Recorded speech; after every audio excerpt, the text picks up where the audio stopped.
તો હવે નજર કરીએ સુપરફાસ્ટ સમાચાર પર।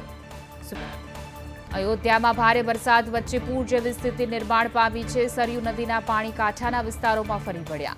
અયોધ્યા શહેરના અનેક ભાગો પાણીના હવાલે।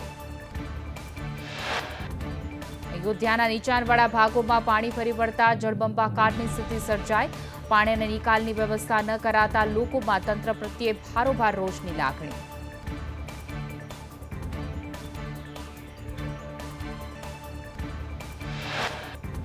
ઉત્તર પ્રદેશના બાંદામાં ભારે વરસાદથી તારાજીના દ્રશ્યો। નદીના પટમાં રહેલા વૃદ્ધનું એસડીઆરએફે રેસ્ક્યુ કર્યું। રાજ્યમાં આજે સાર્વત્રિક હળવા વરસાદની હવામાન વિભાગની આગાહી। ઉત્તર અને ગુજરાતના કેટલાક જિલ્લામાં મધ્ય વરસાદની શક્યતા। ઉત્તરમાં બનાસકાંઠા, પાટણ, મહેસાણા, સાબરકાંઠા, અરવલ્લીમાં મધ્ય વરસાદની આગાહી। અમદાવાદ, ગાંધીનગરમાં પણ હળવા વરસાદની શક્યતા। સુરત, વલસાડ, નવસારી, તાપીમાં વરસાદની આગાહી। ડાંગ સહિતમાં હળવો વરસાદ વરસવાની સંભાવના। હાલ અપર સેટ સાયક્લોનિક સર્ક્યુલેશન સક્રિય। મહેસાણામાં દૂધસાગર ડેરીની 65મી સાધારણ સભામાં ચેરમેન અશોક ચૌધરીએ ભાવફેરની જાહેરાત કરી। અશોક ચૌધરીએ કહ્યું કે પશુપાલકોને 437 કરોડ ભાવફેર વહેંચવામાં આવશે। શેર ડિવિડન્ડ મંડળીઓને 10% આપવાનો નિર્ણય લેવાયો છે। દૂધ, દહીં અને છાશના વેચાણમાં ધરખમ વધારો થતાં ડેરીનું વાર્ષિક ટર્નઓવર 8,054 કરોડ સુધી પહોંચ્યું। ડેરીની મિલકતમાં ₹750 કરોડનો વધારો થયો। મહેસાણા અર્બન બેંકમાં સત્તા પરિવર્તનના સંકેત। પરિણામમાં વિશ્વાસ પેનલ આગળ। ક્રોસ વોટિંગના કારણે મત રદ થયાનું સામે આવ્યું છે। અર્બન બેંકના 8 ડિરેક્ટરના પદ માટે મતગણતરી। ધારાસભ્ય મકવાણાએ કહ્યું કે સામાજિક લેવલ પર સંગઠન કામ કરશે। સરકારી ભરતીમાં અમારા ઉમેદવારોને અન્યાય થાય છે। શિક્ષકોની ભરતીમાં જનરલ કરતા અમારું મેરિટ ઊંચું છે।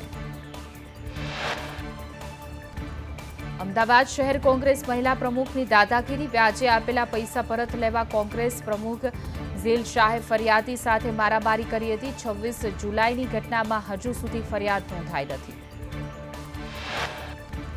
કોંગ્રેસ નેતાને બચાવવા ભાજપ નેતા મેદાને આવ્યા। ભાજપ નેતા વચ્ચે પડતા પોલીસ ફરિયાદમાં વિલંબ થયાની ચર્ચા। ફરિયાદ લેવામાં દરિયાપુર પોલીસના ગલ્લા ચલ્લા। રાજકોટ ભાજપના નેતા પર મિલકત પચાવી પાડવાનો આક્ષેપ। મુંબઈમાં રહેતી દીકરીએ સોશિયલ મીડિયામાં પોસ્ટ મૂકી રાજકોટ પોલીસ ફરિયાદ લેતી ન હોવાના ગંભીર આક્ષેપ લગાવ્યા। જસદણના પ્રભારી દિનેશ અમૃતિયા પર યુવતીએ પોતાના મૃતક પિતાની મિલકત પચાવી પાડવાનો આરોપ લગાવ્યો। પોસ્ટમાં લખ્યું કે મહિલાની જિંદગી જોખમમાં છતાં પોલીસ ફરિયાદ લેતી નથી। યુવતીએ આરોપ લગાવ્યો કે મારા પિતાના સગા મોટા ભાઈ દાદાગીરી કરે છે। મિલકત પડાવવા ઘરમાં ઘૂસી હુમલો કર્યો। મને અને મારી માતાને પરેશાન કરવામાં આવે છે। મોરબીમાં નવા બ્રિજ માટે ભાજપ કોંગ્રેસ સામસામે। જિલ્લા કોંગ્રેસ દ્વારા નવા બ્રિજ માટે હસ્તાક્ષર અભિયાન ચલાવાયું। લીલા પરથી ભડિયાદને જોડતું બ્રિજ બનાવવાની માંગ।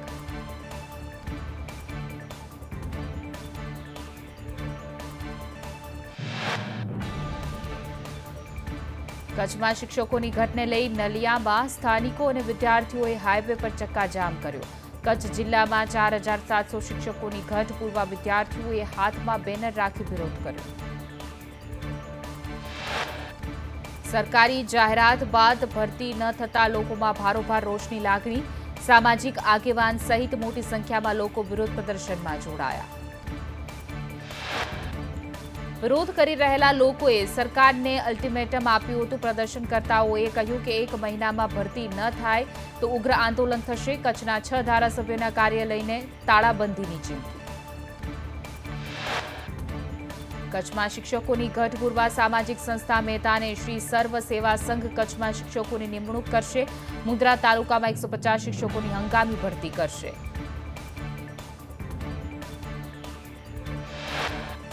જ્ઞાન જ્યોતિ યોજના હેઠળ તાત્કાલિક ધોરણે ભરતી કરશે। શ્રી સર્વ સેવા સંઘ કચ્છ સર્વ ખર્ચ કરશે। શિક્ષકોની ભરતી કરશે। પ્રાથમિક અને માધ્યમિક શાળામાં ભરતી કરશે શિક્ષકને 9,000નો માસિક વેતન ચૂકવાશે. કચ્છમાં 4,700 જેટલા શિક્ષકોની ઘટ. ગાંધીનગરમાં વિદ્યા સમીક્ષા કેન્દ્રમાં ભરતીને લઈને ઉમેદવારોનો દેખાવો. ધોરણ 9 થી 12માં બાકી ઉમેદવારોને સમાવવા માંગ. 2,900 બેઠક ખાલી હોવાનો ઉમેદવારોનો દાવો.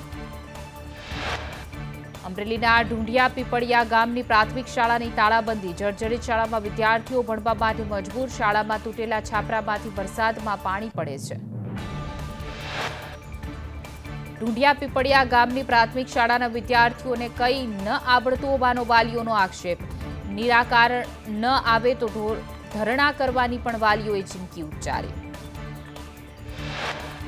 સીએમ ભૂપેન્દ્ર પટેલ ભરૂચના જંબુસરની મુલાકાતે. કાવી કંબોઈમાં સીએમ ભૂપેન્દ્ર પટેલે પ્રાચીન શિવલિંગના કર્યા દર્શન. સીએમએ કાવી કંબોઈમાં ભક્તોને ભોજન પીરસ્યું. આણંદ એગ્રીકલ્ચર યુનિવર્સિટીના આચાર્ય સામે ગુનો દાખલ. આઈટી વિભાગના આચાર્ય ડોક્ટર ધવલ કથેરિયા સામે કોમ્પ્યુટર લેબના વાર્ષિક જાળવણીના કરારમાં ગેરરીતિ આચર્યાની ફરિયાદ. ગાંધીનગર એફએસએલમાં કોમ્પ્યુટર હાર્ડિસ્કની તપાસ કરતા મામલો સામે આવ્યો. પેપર ટેન્ડર મંગાવ્યા વગર ભાવ મંજૂર કરી દીધા હતા. નાણાકીય નોંધમાં ચેડા કરીને ગેરરીતિ આચરતા ફરિયાદ નોંધાઈ.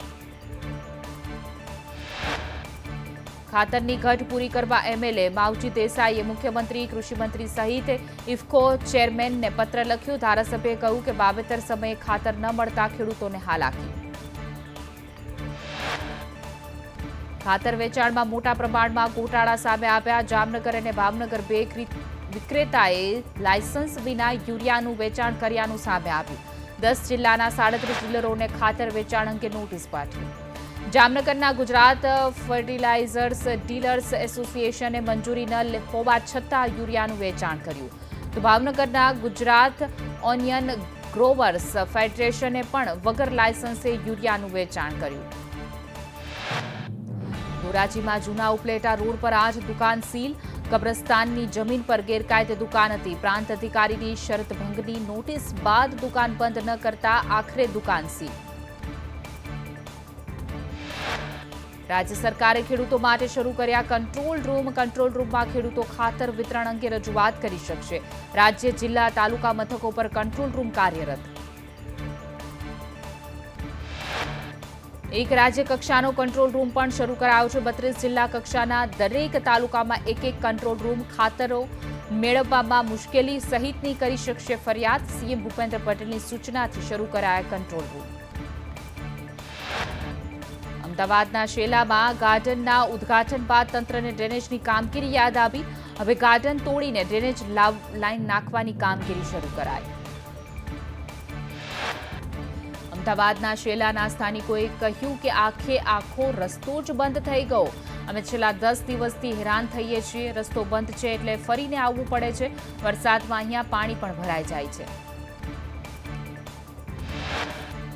નસવાડીની ડણી જૂથ ગ્રામ પંચાયતમાં એક મહિલા સરપંચ ચૂંટાઈને આવ્યા. ચૂંટણી જીત્યા બાદ નવા ચૂંટાયેલા મહિલા સરપંચે ચાર્જ ના લીધો.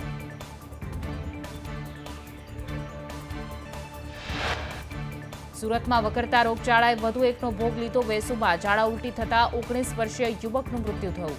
યુવકની તબિયત વધુ લથડતા સિવિલ દાખલ કરાયો હતો. સિવિલમાં દાખલ કરાતા હાજર તબીબે તેને મૃત જાહેર કર્યો.